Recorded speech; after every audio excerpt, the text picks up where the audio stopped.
Vamos orar ainda antes de nós passarmos para a palavra.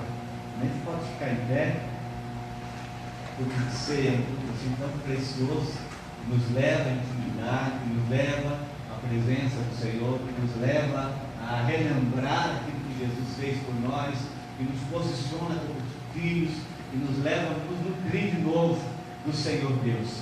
Pai, em nome do Senhor Jesus, nós nos submetemos totalmente àquilo que o Teu Espírito tem para nossas vidas.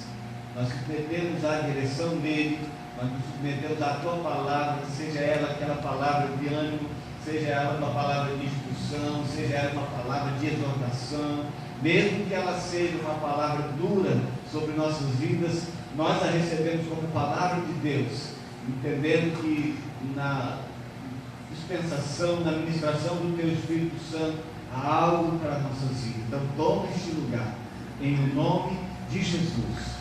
Amém. Ainda em pé, abra sua Bíblia no Evangelho de João, capítulo 6. Evangelho de João, capítulo 6. A partir do versículo 25, leremos alguns versículos. Evangelho de João, capítulo 6. Quando encontraram do outro lado do mar, perguntaram-lhe: Mestre, quando chegastes aqui?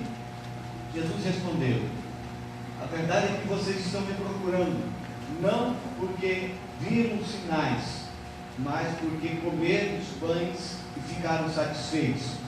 Não trabalhem pela comida que se estraga, mas pela comida que permanece para a vida eterna, a qual o Filho do Homem lhes dará. Deus, Pai, nele colocou o seu selo de aprovação.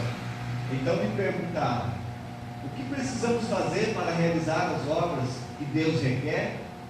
E Jesus respondeu: a obra de Deus é esta, crer naquele que Ele enviou. Então ele perguntaram: que sinal miraculoso mostrará para que vejamos e creamos em Ti? Que farás? Os nossos antepassados comeram no deserto, como está escrito.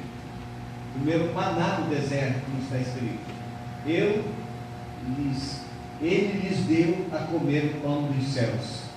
Declarou-lhe, pois, Jesus: digo-lhes a verdade, não foi Moisés que deu o pão do céu, mas é meu Pai que lhes dá o verdadeiro pão, pois o pão de Deus é aquele que desce do céu e dá vida ao mundo. Disseram eles: Senhor, dá-nos sempre desse pão. Pode assentar, queridos. As pessoas aqui compartilhando com Jesus, eles trazem à tona algo que foi marcante na vida deles. Quando Jesus está confrontando que eles estavam indo atrás de Jesus, seguindo Jesus, não porque de fato estava havendo uma testificação de que Ele era o Filho de Deus, não porque estava havendo uma convicção de dizer: no seu Cristo vamos seguir.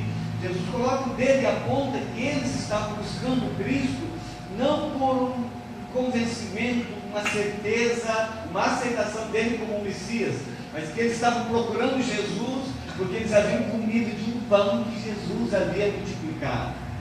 E mesmo tendo comido desse pão que Jesus havia multiplicado um pouquinho antes do capítulo 6, mesmo tendo assim uma dimensão de algo que eles trazem à tona, porque eles estão dizendo: não, que sinal o Senhor vai dar para que nós possamos crer no Senhor? Porque lá no passado houve um sinal para que o povo pudesse crer, e esse sinal acabaram de ter sido manifesto quando não havia pão e Jesus multiplicou o pão. Mas esse sinal da multiplicação dos pães para eles, nesse instante, não era um sinal suficiente para que eles pudessem reconhecer em Jesus Cristo o Messias. E Jesus então confronta, dizendo: olha, eles comeram sim o pão dos céus, mas não foi Moisés que deu aquele pão. Quem deu aquele pão foi meu Pai. Foi o meu Pai que deu aquele pão, não foi Moisés que deu aquele pão. E mais, eles comeram aquele pão, mas eles morreram.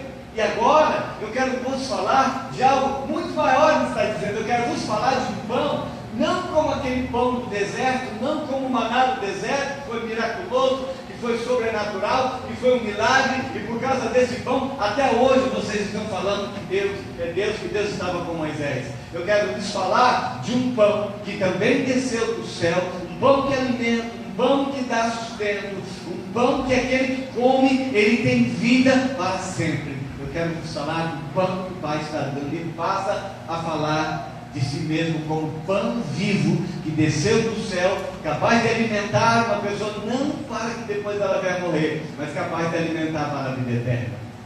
Então o tema da nossa palavra hoje é maná, o pão do céu. Maná, o pão do céu. Maná está ligado com uma circunstância, maná está ligado com uma provisão, maná está ligado com uma necessidade, e a partir dali eles ficaram gerações após geração, tanto que na Arca da Aliança, uma das coisas que permaneceram sendo colocadas lá dentro foi uma porção do maná. Então, para o israelita, o maná era sinal, era a lembrança de uma provisão e de um cuidado de Deus. Mas eu quero falar hoje pela manhã 4 formas de maná, 4 sustentos de Deus, 4 momentos na história, desde a criação até Cristo, em que Deus de alguma maneira proveu um alimento vindo da parte dele. E o primeiro maná, quero chamar de primeiro maná, porque estamos dizendo aqui que maná é uma palavra para expressar sustento de Deus. Maná é uma palavra que, na verdade, quando Deus deu maná, eles nem sabiam bem o que era, eles não tinham nome, eles não tinham um nome definido para aquilo, eles ficaram pensando, o que é isto? Então maná significa o que é isso? Nem sabemos direito o que é, mas é uma coisa que vem de Deus, é alguma coisa que vem do céu. Se Moisés diz, então isso que vocês não sabem o que é, isso é pão. Como? Vocês não estavam murmurando, vocês não estavam aí questionando, então o que é isto? É a resposta de Deus. O que é isto? É a provisão de Deus. O que é isto? É o que Deus está enviando para lhe sustentar no deserto, lhe sustentar em um tempo de servidão. Então, a primeira dimensão do sustento de Deus, vamos chamar de primeiro maná. Primeiro maná, vamos chamar de pão do Éden, que foi uma dimensão de um sustento de Deus. Quando nós lemos no Gênesis, você pode abrir comigo, em Gênesis, no capítulo 2, abra lá comigo no capítulo, Gênesis no capítulo 2, ali a partir do versículo 8, 2:8. Ora, o Senhor Deus tinha plantado um jardim no Éden, para os lados do leste, e ali colocou o homem que formaram.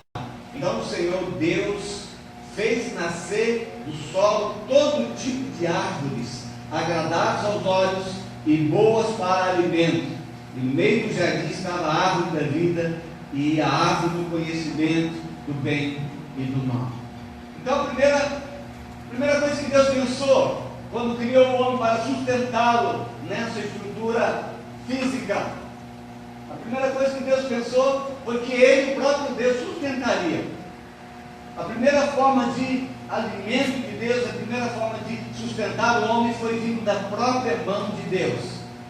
O primeiro casal era sustentado diretamente das mãos de Deus, porque Deus plantou as árvores boas para alimento. A dimensão de trabalho, a dimensão de buscar o seu próprio sustento, a dimensão do suor do rosto para que pudesse se alimentar, ela vem depois do pecado, mas antes do pecado, que Deus planejou que fôssemos sustentados diretamente por Ele. Então o homem vivia algo assim maravilhoso, porque além de ser sustentado por Deus, não havia enfermidades, não havia limitação nesse corpo físico, não havia doenças, não tem espaço para doença, não havia limitações físicas, a vida em si não tinha um fim. A estrutura física estabelecida, criada por Deus, não tinha um ciclo de cansaço das células, de morte de células, ao ponto de chegar à morte física. Era uma dimensão única, uma dimensão original da parte de Deus, de uma comunhão total, completa, para sempre estar na presença de Deus. Então, a primeira vez que Deus sustenta o homem foi dessa maneira. Deus sustenta ali as necessidades físicas, Deus sustenta ali com saúde, Deus sustenta ali com a presença dEle, Deus sustenta com intimidade, porque todos os dias, na viração do dia para a noite, era a hora do sustento espiritual. Quando Deus estava ali e face a face estava com o primeiro casal, alimentando, nutrindo, compartilhando. Às vezes eu fico pensando assim, qual era a pauta dessa conversa, qual era o assunto desse face a face todos os dias, porque Deus havia dado a Adão autoridade. Ele tinha autoridade sobre os animais, ele tinha autoridade para colocar nomes em todas as coisas. Quem sabe Deus reunia com Adão e dizia: Adão, como é que você está nessa tarefa maravilhosa de fazer essa catalogação de tudo que eu criei para você? Como é que você quer chamar cada coisa? Eu fico imaginando, Deus sustentando. Imaginou que dimensão de sustento de Deus. Poder ir nas aves e ter o próprio alimento, não se preocupar com agrotóxico, conservando, um monte de coisa, uma vida natural. E a pessoa não se preocupar assim de ter que estabelecer uma ponte para poder chegar a Deus, mas o próprio Deus vir e dizer: estou aqui, meu filho. Então a primeira dimensão do sustento de Deus é algo assim, muito original, algo tão precioso, algo tão poderoso, porque Deus está sustentando em todos os níveis, em todas as necessidades. E Jesus, quando estava falando com aquelas pessoas que estavam olhando para o maná, estavam olhando para Moisés e até atribuindo esse sustento vindo de Moisés, que era o líder, Jesus estava dizendo: na verdade, foi o meu Pai que deu o maná. Jesus estava querendo dizer: na verdade, é o Pai que sempre sustentou, em todo o tempo, em todas as épocas, em todos os momentos, veio da mão dele. Se algum sustento veio, foi por causa dele. Se algum sobrenatural veio, foi por causa dele. Jesus estava querendo ensinar isso para eles, dizendo assim: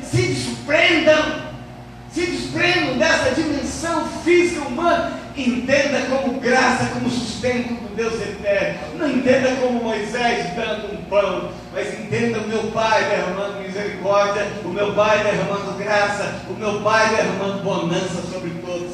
Então ele está dizendo: trabalhar, e não pela comida, não pela comida que sustenta, mas trabalhar por valores eternos, trabalhar por coisas que não são terrenas, coisas que são indestrutíveis.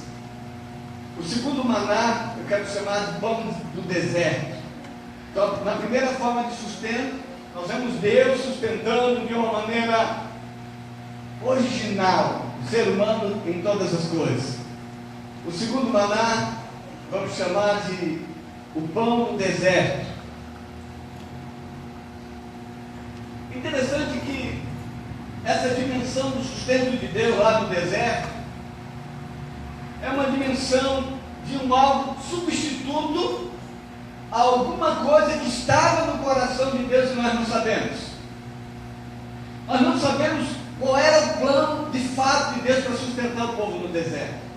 Mas o que nós sabemos é que o povo, quando sentiu-se ameaçado em sua segurança, porque quando eles saem do Egito, eles despojam o Egito, eles saqueiam o Egito, e foi assim Deus disse: vocês não saíram do Egito livres e pobres e sem sustento. Eles saíram do Egito livres e saíram abastecidos, tanto de alimentos, saíram também abastecidos de riquezas, com ouro e com prata. Mas como eles não sabiam zelar pelas coisas que Deus dera, eles pegaram a riqueza deles todas e colocaram um bezerro de ouro. O ouro que Deus havia saqueado o Egito e dado ao povo de Israel, o povo de Israel devolve ao Egito, quando faz o bezerro de ouro e pega o ouro que os egípcios haviam dado aos seus filhos, pega e faz aquele bezerro de ouro, e aquilo é transformado em pó. Então Deus deu, o povo fez mau uso, se perdeu, não souberam lidar com a prosperidade de Deus, ficaram pobre de novo de recursos, não tinham mais aquilo que Deus havia dado. Então o maná, o pão do deserto, é um pão substituto. Nós não temos uma pista na Bíblia de qual era o plano original de Deus para sustentar aquele povo todo no deserto. Porque, aliás, o deserto nem era o caminho de Deus. O deserto não era o caminho de Deus. O caminho de Deus era que eles seguissem pelo caminho que os espias foram. Em 40 dias eles foram espiar a terra, voltar tranquilo. Vamos imaginar que com mulheres e crianças demorasse um pouco mais para caminhar, mas não seriam 40 anos. Então o deserto é o caminho do homem. O deserto é o caminho estabelecido para Deus mostrar que Ele dá sustento, Ele dá provisão.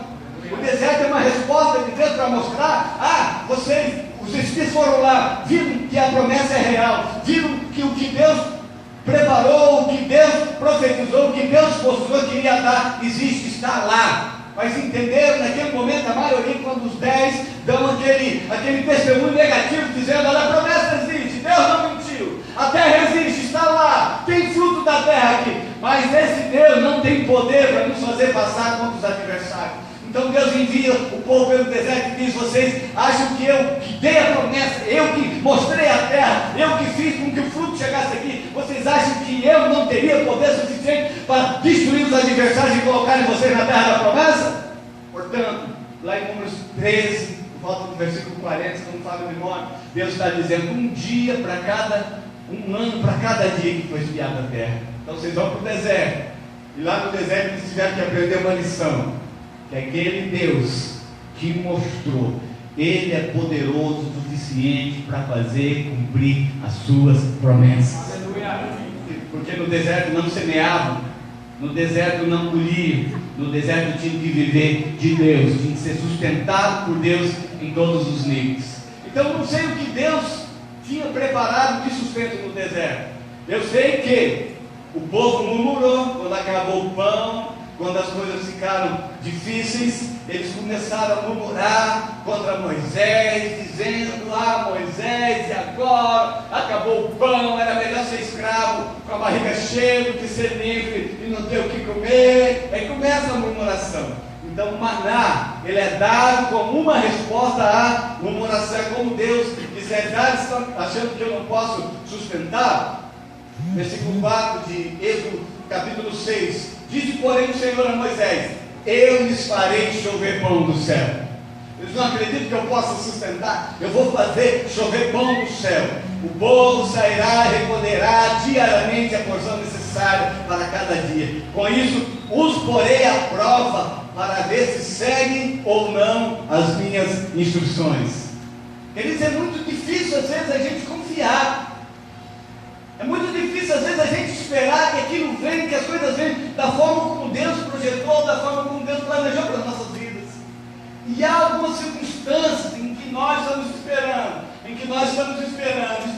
e nos cansamos de esperar, ou murmuramos contra Deus, ou tentamos uma outra forma. E quando nós fazemos isso, Deus é misericordioso mesmo quando murmuramos, mesmo quando nós buscamos outra forma, Deus é misericordioso de vir com provisão. Mas quando nós fazemos isso, nós perdemos o propósito original de Deus.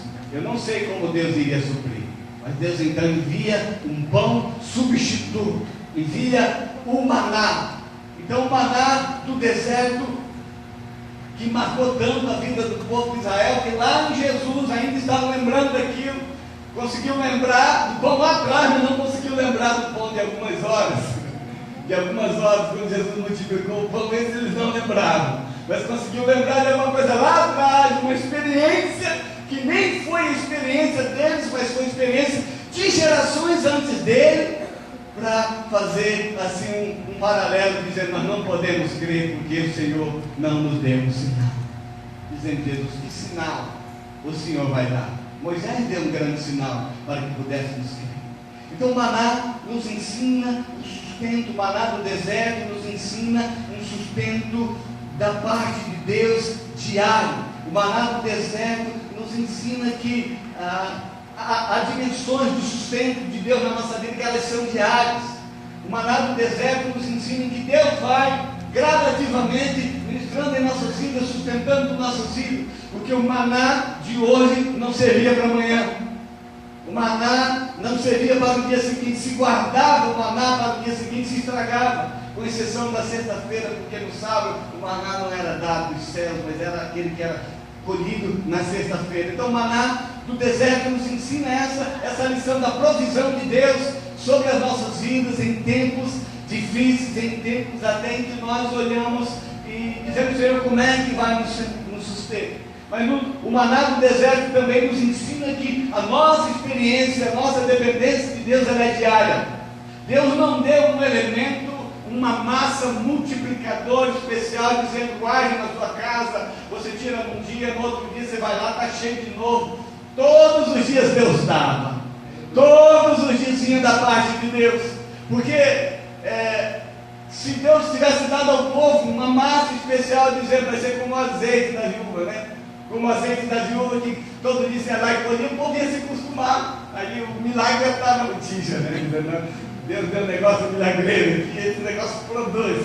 Vai tirando, vai aparecendo, vai tirando, aparecendo. Mas Deus nos ensina que Ele quer nos alimentar todos os dias.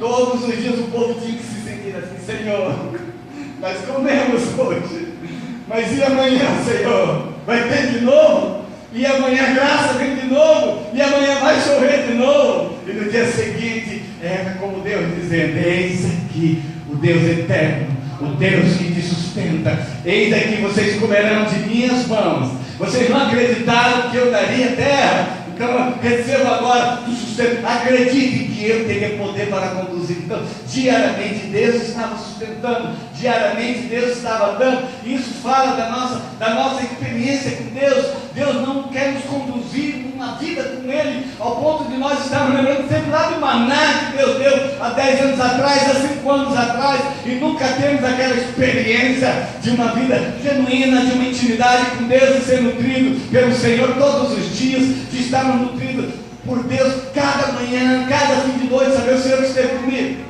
Porque é muito fácil a gente entrar num sistema religioso, de vida com Deus, de vir para a igreja, de ouvir a palavra, de voltar para casa. Aí quando a gente vai contar das nossas experiências, a gente diz: rapaz, lá em 1995, que experiência com Deus, olha, marcou a minha vida. Mas o que marcou a tua vida ontem? No seu relacionamento com Deus, o que marcou a sua vida ontem? Qual foi a manifestação da presença, da graça, do sobrenatural de Deus na sua vida ontem? Então, Maná no deserto fala de uma ação de Deus em nosso cotidiano, de uma experiência diária com Deus. Porque houve um tempo que essa dimensão de sustento do maná que vinha todos os dias, houve um tempo que cessou. Quando o povo se estabeleceu na terra prometida, e quando veio a primeira colheita, Josué 5,12, cessou o maná no dia seguinte. Cessou o maná no dia seguinte. Parou aquele sustento que Deus dava. Deus estava dizendo: vocês acreditam em você? Você acredita que eu não posso sustentar? Então agora vocês vão plantar e vão ter aí a experiência de semear, de plantar, de colher. Aí está a sua colheita. E a partir de agora, então, produzam os seus próprios alimentos. O certo é que durante 40 anos Deus sustentou o povo. E é maravilhoso isso, porque não havia doenças. A Bíblia diz que os sapatos não se gastaram, as roupas não se... Que grife, a grife celestial é tremenda, né? Sol, chuva, calor, as roupas não se gastaram. Imagine só a marca desse sapato. E os sapatos não se gastaram. Durante 40 anos Deus deu água, Deus deu pão, Deus deu carne, Deus deu sustento, Deus deu alimento. E ainda esse povo murmurava, dizendo: Senhor, lá no Egito tinha cebolinha, alho, saudade de alho, você de alho dá um tempero, né? Legal. Saudade de alho, de comer alho, de cebolinha lá no Egito. Era difícil, trabalhar era pesado, Deus, mas lá a gente tinha cebolinha, a gente tinha alho, a gente tinha sepultura para quando morria algum escravo, a gente ia lá fazer funeral. Aí nós estamos caminhando no deserto. Então o maná fala de um sustento de Deus para um povo durante 40 anos. Mas, mais uma vez, Deus estabelecendo alguma forma de sustento.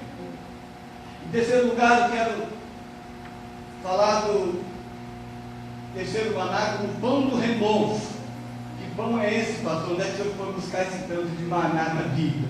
Eu comecei a estudar a Bíblia olhando situações em que Deus sustentou com a mão dele.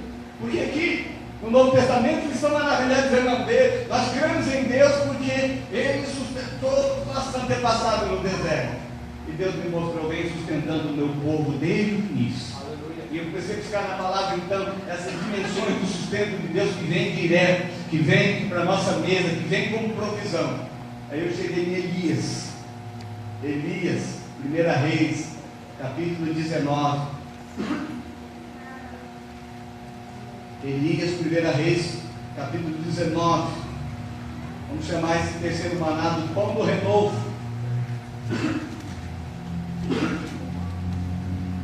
Porque é um sustento que é dado em momento de crise. O profeta Elias estava numa crise profunda na sua vida. Não era crise da presença de Deus, não era crise de ver o sobrenatural de Deus, porque ele entra na crise logo após ter tido uma experiência que você e eu ainda não tivemos com Deus. Uma experiência que você e eu ainda não tivemos com Deus. Ou alguém aqui já teve uma experiência e diz: olha, o fogo vai descer, hein? Se prepare que o fogo vai descer. Aí chega alguém e diz: não, meu Deus é mais forte, o fogo vai descer pela mão do meu Deus. Aí ele diz: tá bom, fazer um trato. O Deus que mandar fogo é o Deus verdadeiro, e acabou, e fica decidido que a gente vai servir. Aí você fica em paz enquanto os profetas de Baal preparam o altar deles, faz a oração deles, faz o sacrifício deles, se corta e clama, e você ainda fica tirando brincadeira. Olha, será que o Baal aí não está de férias? Dá um grito mais alto, quem sabe ele volta das férias. Eu creio que você e eu não tivemos uma experiência dessa aí. Então, uma crise profunda de fé e até de identidade, até de ministério, crise ministerial também, depois de ter tido uma experiência sobrenatural no Monte Carmelo. Então, é crise, um momento difícil na nossa vida. Às vezes ele não avisa quando vai chegar. Às vezes você está legal, está bem, e de repente se instala algo assim que você não consegue nem ter explicação. De repente você está bem na igreja hoje, e amanhã você é atacado por um desgano, você acorda, parece que as coisas de Deus perderam sentido, e você fica: será que eu estou fazendo a coisa certa? Será que Deus existe mesmo? Será que Deus é Deus mesmo? Será que Ele vai cuidar mesmo? Será que Ele está atento à minha casa? Já estou orando tanto tempo, estou buscando tanto tempo. Será que Deus está interessado em mim, nas minhas casas, nas minhas coisas? Então, esse terceiro maná, esse pão do renovo, é algo que Deus dá em algum momento de crise difícil, que nós estamos em crise de identidade, em crise de fé, em crise de ministério, em crise do propósito de Deus. Porque quando Elias, depois que ele faz toda aquela provocação dos profetas de Baal, ele acabou, vocês têm mais alguma outra forma de invocação, de adoração?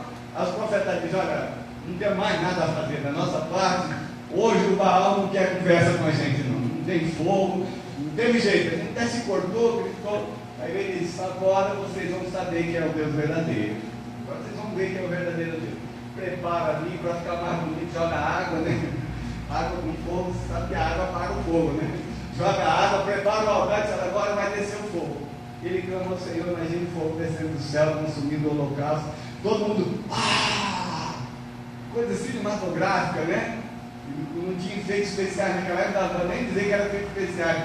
O fogo vem e come todo mundo, né? Imagina aquela turma caindo de joelho, meu Deus, Israel, aquela coisa toda.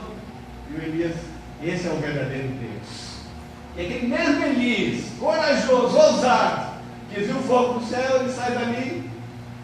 Ele sai dali e diz: Senhor, espera aí, Senhor, eu ainda tenho uma sentença contra mim. Acabe de Jezabel ainda quer acabar com a minha vida.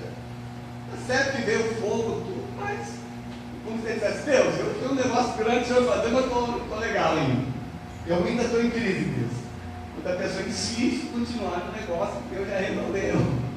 Não seja assim, viu, meu irmão? Creia, confie. Tem coisa que Deus já deu. Já deu um sinal. A pessoa pede um sinal, pede dois sinais. Que sinal? Fogo do céu descendo ali. Aí passa tudo eles e Deus: olha, vamos voltar àquela conversa, que eu não estou legal ainda. Uma sentença de morte contra mim. Estão matando os profetas por aí. Tá bom, ele entrou no deserto. Entrou no deserto, caminho de um dia, sem levar comida, sem levar nada, é suicídio, né? Entrou no deserto dizendo: Deus, eu não estou me matando, não estou levando nenhuma arma. Não é suicídio, Deus. Eu vou entrando, né? Aí quando ele está lá no meio do deserto, Deus: olha, tá bom já, hein? Tá bom, Deus. Tá bom. Pode me levar, já tá bom, a gente já fez muita coisa, já veio fogo do céu, já foi tantos milagres que aconteceu, tá bom já, Senhor. Aí se Deus diz: Elias, eu vou tomá-lo. Ou se Deus diz: não, Elias, não tá bom, volta. Voltar como? Você já estava caminhando, sem alimento, sem nada. Aqui eu tenho aprendido uma lição. Eu tenho aprendido que há da parte de Deus um sustento especial para momentos difíceis de nossas vidas. Há da parte de Deus uma graça especial para quando nós somos atingidos por alguma crise, seja ela crise de fé, seja ela até uma crise de identidade, seja ela até uma crise ministerial. Vamos juntar tudo isso na pessoa de Elias, que vai para o deserto e diz: Senhor, eu não estou legal, para mim chega, para mim acabou, e para completar, não tenho comida, não tenho água, não tenho nada, estou desprovido, Deus. Aí nós vamos lá para 1 Reis, capítulo 19, vamos ler os versículos 3 e alguns seguintes. 1 Reis 19, aqui do versículo 3. Elias teve medo, fugiu para salvar a sua vida. Em Berseba de Judá, ele deixou o seu servo e entrou no deserto, caminhando um dia. Chegando a pé de Jéssica, sentou-se debaixo dele e orou pedindo a morte. Olha a oração do homem que pediu fogo do céu. Olha a oração do homem que foi ousado ali no monte. Olha a oração do homem de Deus que peitou, enfrentou os 400 e o profeta de Baal. Tira a minha vida, não sou melhor que os meus antepassados. Depois se deitou debaixo da árvore e dormiu. E de repente, um anjo tocou nele e disse: levante-se e coma. Como o que, filho? Elias olhou ao redor e ali junto à sua cabeça havia um pão assado sobre brasas quentes e um jarro de água. Ele comeu, bebeu e deitou-se de novo. O anjo do Senhor voltou, tocou nele e disse: levante-se e coma, pois a sua viagem será muito longa. Ele se levantou, comeu, bebeu e, fortalecido com aquela comida, viajou 40 dias e 40 noites a Horebe, o monte de Deus. Ali entrou numa caverna e passou uma noite. Elias agora está tendo uma experiência nova da parte de Deus. Deus está trazendo a ele um sustento especial. Um sustento especial em momentos de crise, em que ele simplesmente se volta e vem de Deus, da mão de Deus, servido pelos anjos do Senhor. Ali está o pão que ele precisava, ali está a água que ele precisava, ali está a resposta que ele está pedindo de Deus. Ali Deus está dizendo: Elias, não acabou. Ali Deus está dizendo: Elias, não vai acabar nesse deserto. Elias, a nossa história não termina como uma história trágica.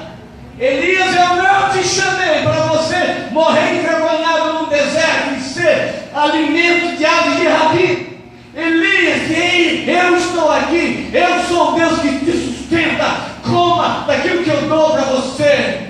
E aquela comida, aquele pão especial, nutrido por aquela comida, Elias caminhou, viajou 40 dias e 40 noites, porque aquele pão, aquela água veio das mãos do Deus Todo-Poderoso. Porque nós vemos alguém que ficou 40 dias no monte orando e jejuando sem comer, mas não vemos alguém que recebeu uma comida e com a força daquela comida viajou 40 dias e 40 noites. Quando nós permitimos que a crise roube a nossa fé, quando nós permitimos que a crise rouba a nossa confiança em Deus, quando nós permitimos que a crise rouba de nós o nutrir que vem da parte de Deus, nós corremos o risco de estar mudando a nossa história para um fim ruim, um fim trágico. E o propósito de Deus era levar Elias em glória. Ou você acha que é melhor morrer no deserto, isolado, sozinho, comido pelas feras do campo, ou subir numa carruagem de fogo e ficar marcado na história como o homem que subiu para Deus numa carruagem de fogo? Não interrompa o propósito de Deus na sua vida. Quando te faltar respostas, quando te faltar o sustento, não interrompa o propósito de Deus. Ele vem com provisão. De alguma maneira ele vem com provisão, ele vem com provisão, ele vem com provisão. Ele pode fazer descer o pão do céu, ele pode enviar um anjo para colocar do lado para você comer e ser nutrido e se alimentar.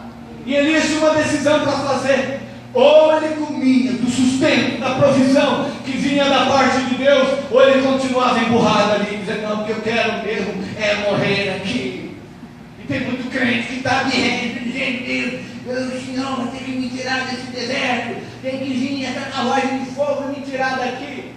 Às vezes a saída que Deus tem para você do deserto é algo que Ele coloca na sua vida para você se nutrir e você sair com suas próprias pernas. Quanta gente está enterrada no deserto e quer ficar ali, Deus nem mandou ela entrar. Às vezes eu gosto da sua maneira de dizer assim, eu estou passando no deserto. O Senhor me colocou no deserto. Ele tem tanto deserto aí que não tem nada a ver com Deus. Não tem nada a ver com Deus. Somos nós, por falta de fé, decisões erradas, prioridade errada, falta de vida com Deus. A gente acha que eu vou por aqui e aquele caminho mais fácil, tantas vezes é um deserto, quando está lá no meio, aquilo que é o caminho mais fácil, aquilo que Deus mostrou parecia mais difícil, você achou difícil, mas era o caminho da provisão, era o caminho da promessa, é o caminho que Ele estaria, e você achou melhor que o outro caminho parecia mais fácil, quando você está lá no meio, você descobre que foi o deserto, aí você diz, Deus, olha que deserto que eu estou passando.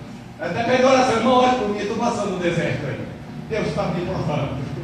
Eu estou na prova, Deus me colocou no deserto, me colocou na prova, está muito difícil, mas uma hora Deus vai me tirar. Às vezes todo dia Deus já está dando banhado para sair daquele deserto e ele continua ali. Uma hora Deus vai me tirar do deserto. Então isso poderia ter interferido na trajetória maravilhosa de vida, de ministério que ele tinha. Se ele continuasse empurrado, eu vou ficar aqui, eu quero morrer aqui, me tira daqui, mas me leva para o céu. E Deus não queria tirar dali para levar para o céu. Deus queria tirá-lo dali e colocá-lo no centro da vontade dele, que era ser profeta em Israel, cumprir a missão dele. Então o pão, o terceiro maná nos fala de um renovo, um pão capaz de nos levantar quando nós estamos prostrados, de uma ação de Deus nas nossas vidas, capaz de nos levantar quando nós estamos prostrados, uma ação de Deus nas nossas vidas, capaz de nos alimentar, para a gente sair de um desânimo agudo, de um desânimo profundo, para a gente sair de alguma crise ministerial, dizendo, Senhor, o Senhor já me usou tantas vezes, eu já fui tão usado pelo Senhor, mas agora eu estou aqui na igreja, eu não sei o que eu faço, acaba não fazendo nada e entra numa crise. E a crise de muitos irmãos dentro da igreja é crise de ocupar-se do reino de Deus, porque Deus nos chamou com um propósito, e a primeira dimensão desse propósito é a nossa salvação, mas depois Deus, através de nossas vidas, quer alcançar outras vidas, e foi a primeira de Abraão, porque Deus disse a Abraão, a partir da sua família, eu abençoarei todas as famílias da terra, a partir da minha vida Deus quer abençoar outras vidas. Então muitos estão em crise de desânimo, de angústia, porque não entenderam, não abraçaram o propósito ministerial de Deus. Aí falta alguma coisa em suas vidas. Mas a boa notícia é que Deus tem sempre um algo novo, um sustento diário. Deus tem sempre um pão de renovo para nos visitar, para termos experiências com Ele todos os dias. Temos a experiência da provisão, do cuidado, temos experiência das promessas se cumprindo, temos experiência da mão de Deus nos sustentando, sempre, sempre. Maravilhoso quando nós olhamos para o povo de Israel, eles atribuem o nome de Deus ligado à experiência que eles tinham com Deus. A experiência que eles tinham com Deus. E quantos, a única dimensão de experiência que ela tem, essa maravilhosa, é poderosa, profunda, mas é aquela experiência de salvação. Não fui salvo por Jesus, glória a Deus. E depois dessa salvação, qual foi o outro passo? Qual foi o resultado da salvação da sua vida no plano do reino de Deus? E o povo de Israel, quando tinha uma experiência do sará de Deus, ele dizia, meu Deus é o Jeová Rafa, é o Deus que me cura, é o Deus que me cura, Ele é o Deus Todo-Poderoso. Quando eles tinham a necessidade de alguma provisão, de a necessidade, eles diziam, meu Deus é o Jeová Jireh, é o Deus que supre. É o Deus que supre, é o Deus que vem ao meu sustento. Quando eles estavam no meio de uma luta, no meio de uma batalha, eles gostavam assim, em nome de El Shaddai, porque El Shaddai é o Todo-Poderoso. Em nome do Todo-Poderoso, nós servimos ao Deus, grande é El Shaddai, o Deus Todo-Poderoso. E as experiências, e nós precisamos, a nossa vida cristã precisa ser nutrida por essas experiências. De uma provisão de Deus na família, de uma provisão de Deus de cura, de uma provisão de um milagre, de uma provisão de intimidade, de uma comunhão, de sair de um deserto, de ajudar alguém, de fazer a obra do Deus eterno todo-poderoso. Então o terceiro maná fala de um pão de renovo. de algo que o Senhor nos dá para tirar de crise, para nos levantar, para trazer de volta para o propósito, para trazer de volta para o propósito. Deus tem um maná na sua vida nessa manhã. Eu creio que Deus tem um maná na sua vida. Talvez você se sinta aqui como o povo que estava no deserto, que precisava diariamente um maná de Deus. E sabe, você se sente como Elias: Deus, eu estou quase que num ponto final na minha vida, eu preciso que aconteça algo, eu preciso de um sustento de Deus, eu preciso que o Senhor faça algo na minha vida. Deus quer ministrar algo na sua vida hoje. Deus quer colocar na tua cabeceira pão e água, para você comer e continuar a sua caminhada, amém? Para você comer e voltar aqueles passos errados que você deu, você voltar e dizer: não quero estar no centro da vontade de Deus, eu quero estar no propósito do Deus eterno. O quarto maná, nós vamos chamar de pão vivo. Já vimos o primeiro maná, o pão do Éden. Já vimos o segundo maná, o pão do deserto. Já vimos o terceiro maná, o pão do renovo. Porque para nós, nessa manhã, maná é sustento, maná é provisão, maná é intervenção de Deus na nossa necessidade para nos suprir. Maná é graça de Deus vindo sobre nós. O quarto maná é o pão vivo. Era o que Jesus estava querendo dizer para para os seus seguidores, para as pessoas que estavam ali. É o que Jesus estava querendo mostrar a eles, que há uma necessidade, que ela não pode ser suprida pelo pão físico, pela massa, não pode ser suprida pelo fermento. E o próprio Jesus, ele ensina, na sequência do texto que li no início, lá no versículo 48, ele expressa da seguinte maneira: eu sou o pão da vida. Os seus antepassados comeram o maná no deserto, mas morreram. Todavia está aqui o pão que desce do céu, para que não morra quem dele comer. Eu sou o pão vivo que desceu do céu. Se alguém comer deste pão, viverá para sempre. Este pão é minha carne, que darei pela vida do mundo. Jesus leva a entender que há uma dimensão além das nossas necessidades.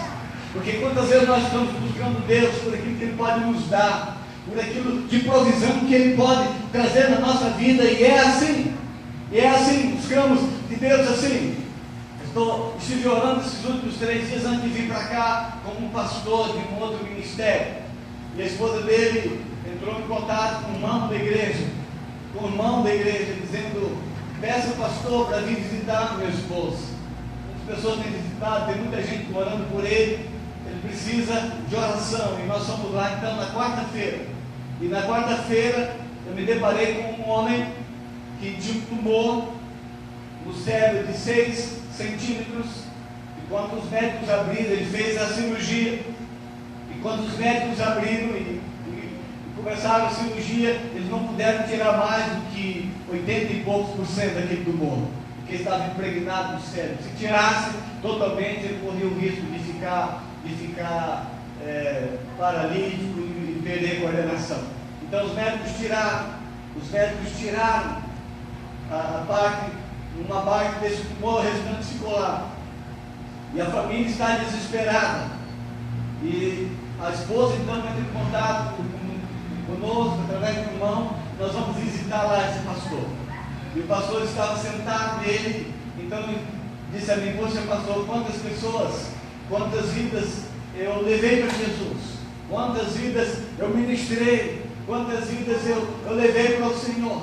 E eu confesso, ele disse: eu confesso, pastor, que nos últimos tempos eu tenho um medo se apoderou de mim,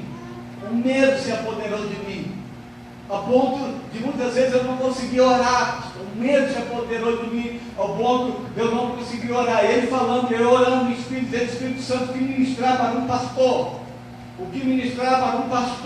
E dias antes, um médico em contato com a esposa, já fizeram a biópsia, e o médico disse, conversando com a esposa, passou uma mensagem dizendo: o tumor é de um tipo muito forte, colocou em letra maiúscula, é de um tipo muito forte, preparando a família, é de um tipo muito forte.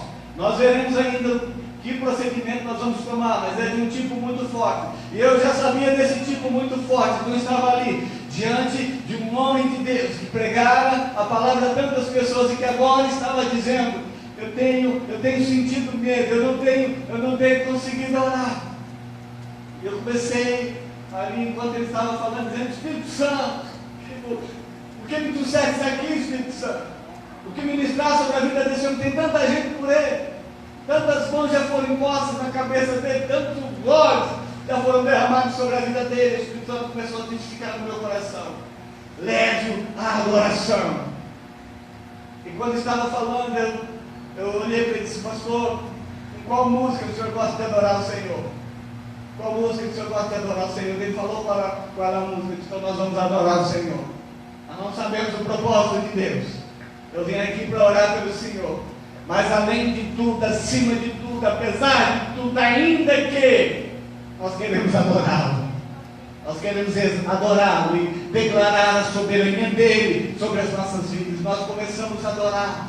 Nós começamos a adorar o Senhor junto com aquela família, adoramos com uma canção, começamos a glorificar a Deus. E eu me senti naquele momento de que aquela cura já não era o ponto central daquela reunião, mas que o ponto central daquela reunião é que nós estamos vendo valores eternos.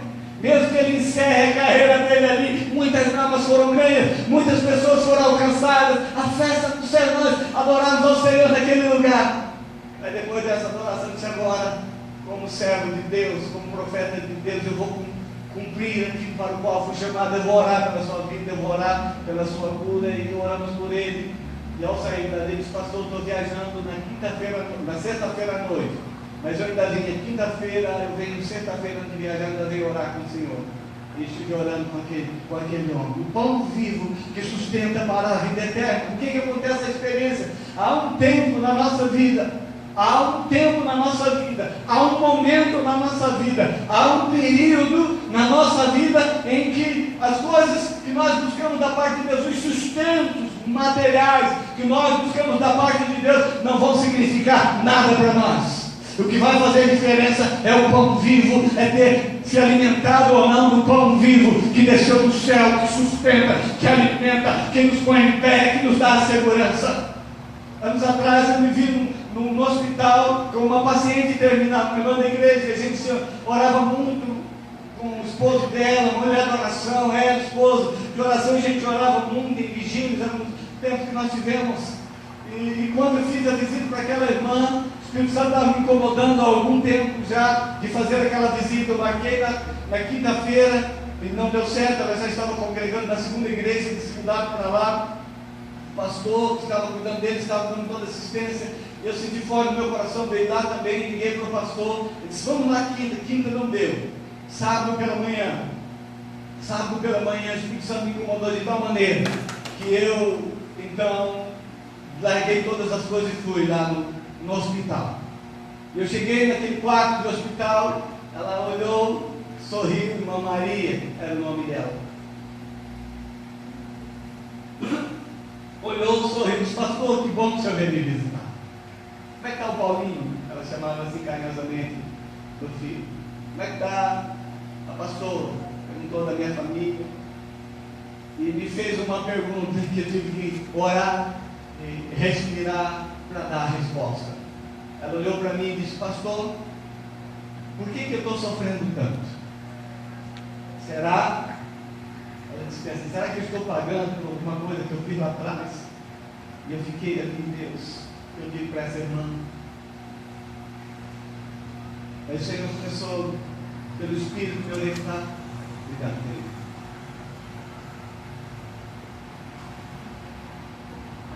E eu disse assim: irmã, Deus não está aqui por mim pelo seu passado. Eu conheço a sua vida. Eu conheço a sua vida com Deus. Deus não tem prazer em pegar o nosso passado e jogar na nossa cara o presente, desde que eles tenham sido confessados e perdoados. Deus não tem prazer em fazer isso. Mas o que a senhora está fazendo? A senhora está seguindo o teu propósito diante de Deus. O propósito, a vida diante de Deus, irmão. Me veio à mente a experiência de Jó. Eu disse: olha como foi a vida de Jó. As pessoas achavam que tinha alguma coisa errada com ele, mas Jó simplesmente estava sendo um testemunho. Estava sendo um testemunho da parte de Deus. Estava testemunhando a bondade e a graça do Senhor. depois de ministrar essas palavras, irmão, vamos orar. Eu tomei aquela mão, e enquanto estava orando, ela estava conversando normalmente comigo, enquanto estava orando. Enquanto eu estava orando, eu senti que as mãos se afrouxaram, começaram a afrouxar, eu estava orando com os olhos fechados, aí eu abri os olhos, e como que o próprio Deus passasse e tomasse o fôlego de vida. Não houve respiração ofegante, não houve luta para tentar respirar, simplesmente algo sobrenatural. Eu nunca tinha visto aquilo. Eu estava conversando comigo, dizendo amém no início da oração, e a certo ponto parou ali, e a sobrinha que estava junto, quando ela viu que eu tinha parado de respirar, então o desespero mobilizou lá do setor onde ela estava, em médicos, enfermeiros vieram rapidamente, instantaneamente, e choque, e todo o procedimento, e nem se deram conta que a gente estava no quarto do hospital, vendo tudo aquilo, e quando se deram conta, você não pode ficar, sai, já estava 10 minutos ali assistindo, sai. Nós saímos, e depois de uns poucos minutos, o médico saiu, seu filho, tudo que precisava fazer, cumprir todo o procedimento da medicina para a reanimação, mas não houve jeito. E eu entendi que aquela irmã, que ela precisava naquele instante, era um renovo, era uma maná que ela pudesse seguir, era uma palavra. E quando ela recebe essa palavra, que Deus não está punindo, que Deus é fiel, que Deus está pronto para tomá-la pela mão e levá-la ao reino dos céus, ela rende, ela se entrega e ela toma. Queridos, há um tempo na nossa vida que aquilo que a gente busca materialmente não vai ter significado nenhum, não vai ter valor nenhum, mas aquilo que nós somos em Cristo, aquilo que Jesus é para nós. Jesus estava dizendo àquela geração que estava questionando se ele era o Filho de Deus, porque ele não havia dado maná como Moisés deu no deserto. E Jesus está dizendo: eu sou o pão vivo que desceu do céu. Eu sou o pão vivo que aquele que come de mim, ele terá a vida eterna, ele terá vida para todos sempre. Aquele que se alimenta de mim, ele terá a vida eterna. E esse pão vivo é o pão que nos sustenta para a eternidade. A resposta de oração nas necessidades físicas são boas, são necessárias, manifestam a graça, manifestam o poder de Deus, é para a nossa alegria. Os livramentos que Deus faz na nossa caminhada são preciosos. Tudo aquilo que Deus nos dá de bens na vida são preciosos e maravilhosos, mas se você não comer desse pão vivo que desceu do céu, se você não se alimentar desse Cristo vivo, você não terá vida em si mesmo. Então, a nossa vida de experiência com Jesus é a vida que vai fazer a diferença, é o que nos nutre, é algo que pode nos dar uma resposta até o último dia de nossas vidas. Até o último dia de nossas vidas. Aquela geração estava jogando para Jesus, estava mostrando para Jesus uma experiência que não podia dar-lhes uma resposta na dimensão do reino espiritual. Uma experiência, aliás, antiga, uma experiência de outros, mas eles mesmos não tinham a experiência desse Deus que supriu no deserto, desse Deus que alimentou no deserto. Eles não tinham entendido que aquele pão era algo que trazia o povo para perto de Deus. O sustento que Deus nos dá, o livramento que Deus nos dá, é para nos trazer para perto dele, para a intimidade dele, trazer para uma vida que vale a pena com Deus. Eu gostaria de orar com você. Gostaria que vocês colocassem em pé. Quero orar para a sua vida.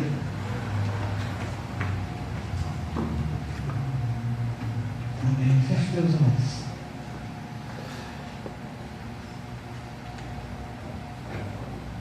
Convido você a colocar-se diante do Deus eterno. Como está a tua vida, meu irmão? Como você está se nutrindo de Deus? Como você se encaixa nesses manás que nós falamos aqui? Você tem se encaixado como uma geração que andou no deserto, orando, duvidando que Deus possa suprir você? Creio. Você tem duvidado que nessa manhã, Senhor, me ensina a confiar. Eu me disponho a confiar, Senhor. Eu me disponho a esperar. Eu me disponho a esperar o teu sustento, Deus, da tua resposta. Eu me disponho, Senhor. Eu quero seguir assim. Não quero entrar num deserto por mim mesmo, num deserto criado por mim e me afastar do teu propósito. Quem sabe vocês se sentem hoje como Elias, expectativas frustradas, sonhos frustrados. Um dia Deus chamou Elias, ele sonhou, e Deus começou a mostrar que ele era um grande profeta, até o ponto que ele se sente desanimado, até o ponto que ele decide largar tudo. Talvez seja, até já fez isso. Deus, eu largo tudo. Eu vou largar porque o Senhor não me respondeu. Eu vou largar porque o Senhor não tem dado nenhum sinal. Eu vou largar tudo. Se o Senhor quiser, então que o Senhor que me tire do deserto. A forma de Deus tirar Elias do deserto foi sustentando, para que ele tivesse força. Às vezes queremos que Deus nos tire do deserto da nossa maneira. Nutra-se dele, era isso que Jesus estava querendo dizer. Há um pão do céu, há um pão fresco, uma experiência nova, há algo novo de Deus, que pode ser derramado, que pode ser ministrado por nós, sobre nossas vidas todos os dias. Há algo que Deus pode ministrar sobre a sua vida todos os dias. Como a nação que acordava pela manhã e ficava pensando, a família reunida dentro da casa, será que o maná vem hoje? Aquela expectativa de abrir a porta, de abrir a janela e ver a fidelidade, e ver o milagre diante dos olhos. E durante 40 dias Deus assim fez. Pai, em nome de Jesus, em nome de Jesus, ó Deus, que hoje pela manhã haja um sustento da tua parte, Deus eterno, que essa própria palavra, que seja uma palavra antiga, que seja uma palavra profética, que seja um alimento que o Senhor enviou nessa manhã, para tirar pessoas, Senhor, da murmuração, para tirar pessoas da desconfiança. Deus, que essa palavra seja em cada vida um alimento espiritual, para tirar, Senhor, da crise, para tirar do desânimo, da angústia, da crise ministerial, da crise de fé, a poder alimentar, Senhor, como aquele pão e aquela água alimentou o teu profeta. Ele pode sair do deserto e caminhar em direção ao teu propósito e não interromper o propósito, Senhor. Quero tomá-lo em glória, quero tomá-lo numa carruagem de fogo, quero tomá-lo num grande testemunho do poder de Deus, da fidelidade de Deus sobre a vida dos teus profetas. Deus, tu és fiel em suprir, tu és fiel em sustentar, e nós vemos isso em toda a história. Nós vemos Deus sustentando, Deus sustentando, Deus sustentando. Mas nessa manhã nós queremos nos nutrir da tua presença, do poder do teu Espírito Santo sobre nós. Ó Deus, sopra sobre este lugar, traz renovo, Senhor, que um pão fresco, uma experiência nova da tua parte, Senhor, possa nos alcançar. Um algo novo de Deus, uma provisão especial, uma visitação, Deus, uma visitação pessoal de Deus. Alcance a vida do meu irmão e da minha irmã. Ó Deus, ministra em cada coração que tu és o Deus de toda a provisão e que nós podemos confiar. Olha, Deus, para o meu irmão, Senhor, que está em crise de confiar ou não, que não tem visto o cumprimento da promessa, que até ora Deus dizendo, Pai, o Senhor prometeu, mas eu não tenho visto ainda. Vem nessa manhã com a graça especial. Nós queremos nos nutrir do Senhor. E quando quando nós tomarmos sobre nós o pão, quando nós tomarmos o cálice, que seja na tua presença, Senhor, algo especial nessa manhã. Aleluia. Que seja na tua presença aquilo que Jesus estava ensinando aos seus seguidores, que há um pão vivo. Porque quando nós comemos do pão, bebemos do cálice, nós estamos declarando, nós estamos testificando que este Jesus é que me sustenta, que esse Jesus é o meu alimento, que esse Jesus é minha confiança. Então que comer do pão e do cálice seja um ato de fé, seja uma testificação nessa manhã, Senhor, em nome de Jesus, em nome de Jesus. Amém.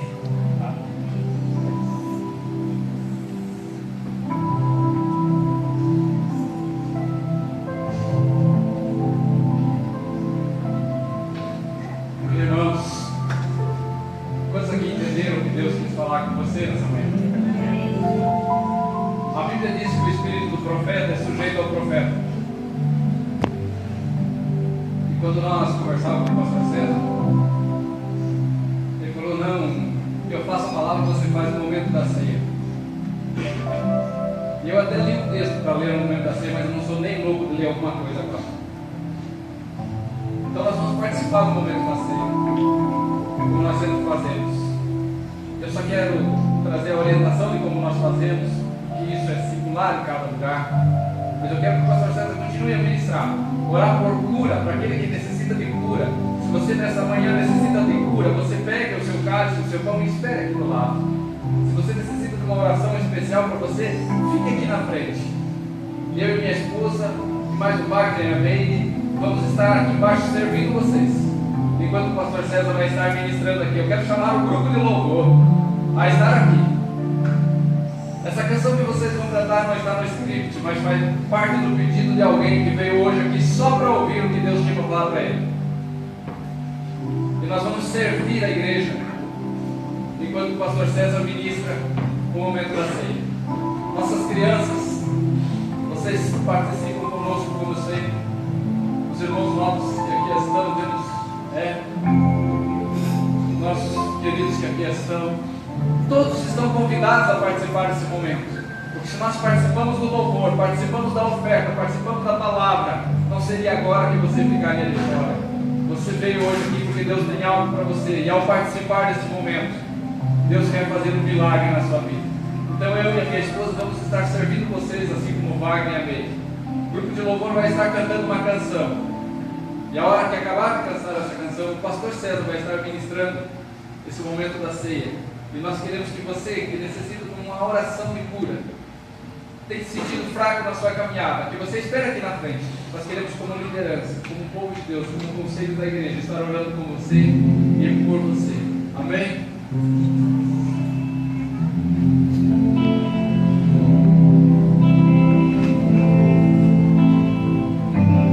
Os irmãos que estão daquele lado se servem com o Wagner e a Meire, e quem está aqui desse lado se serve conosco. Pega o seu cálice, o seu pão e volta para o seu lugar. Nós queremos servir vocês, por favor.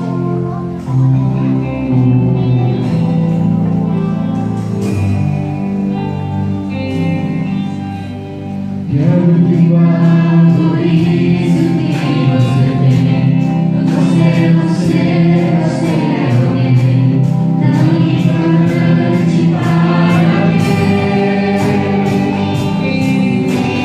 Chega de ficar sofrendo com o Senhor, seu conversa interior, dizendo vocês que não é ninguém.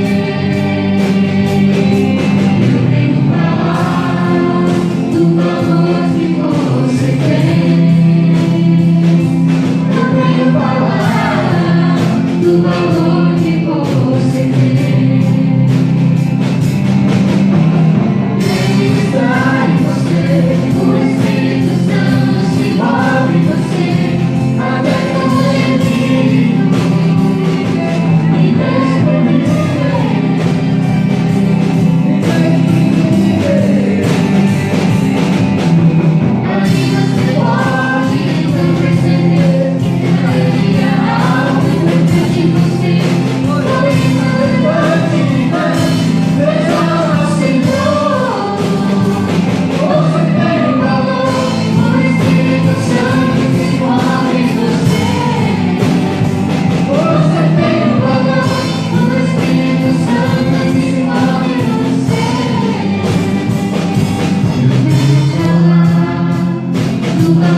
Eu digo a verdade.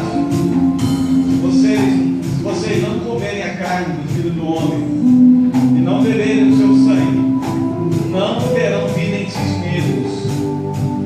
Todo aquele que come a minha carne e bebe o meu sangue tem a vida eterna, e eu o ressuscitarei no último dia. Pois a minha carne é verdadeira comida, e o meu sangue é verdadeira bebida. Todo aquele que come e bebe o meu sangue permanece em mim e eu nele. Da mesma forma como o Pai que vive me enviou, eu vivo por causa do Pai. Assim que aquele que se alimenta de mim viverá por minha causa. Este é o pão que desceu dos céus. Os antepassados de vocês comeram maná e morreram, mas aquele que se alimenta deste pão viverá para sempre. E disse isso quando ensinava na sinagoga em Cafarnaum. Pai, em nome de Jesus, esse pão e esse cálice já não é para nós agora nesse momento apenas produto do trigo e da uva, mas ele é para nós um memorial. Ele é para nós, Senhor, uma aliança agora, porque o Senhor nos ensinou a comer e beber dele de uma maneira especial e espiritual. Nós nos colocamos agora debaixo da tua presença. Esse pão, Senhor, eu abençoo em nome de Jesus, como alimento espiritual, como memorial, como vigor e força na vida do meu irmão. Esse cálice eu abençoo, Senhor, como muito mais que suco da vida, mas como memorial do nosso compromisso, da nossa aliança que temos com o Senhor.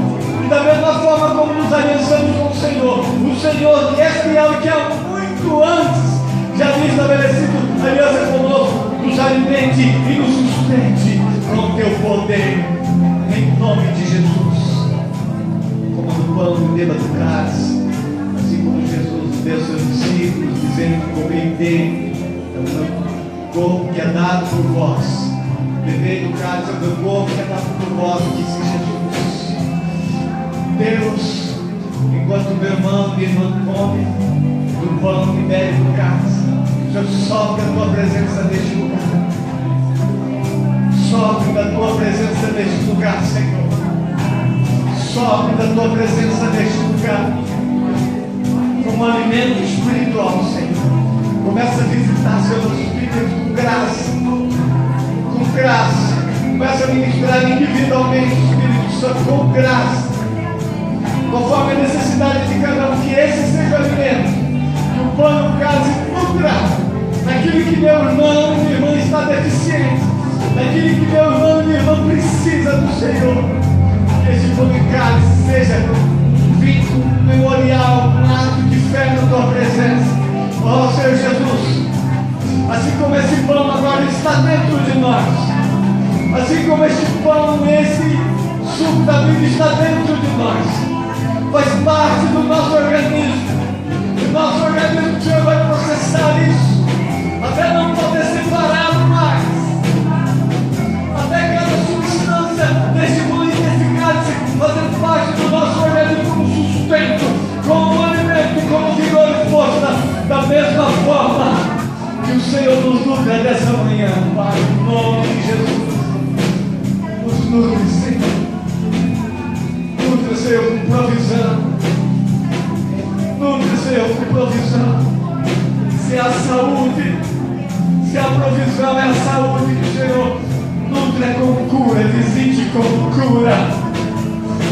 Oh Deus, se a provisão na vida do meu irmão é a cura do desânimo, da frieza, da incredulidade, que haja nutrir da tua presença, que haja nutrir da tua presença, Senhor. Se a tua provisão, Senhor, é na família, que haja a provisão da tua presença em nome de Jesus. Que venha a tua provisão, que venha o teu sustento, Senhor. Nós declaramos a nossa dependência. Nós declaramos, Senhor, a nossa dependência de que das tuas mãos o Senhor venha e nos sustente nessa manhã, Pai. Em nome de Jesus.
Senhor.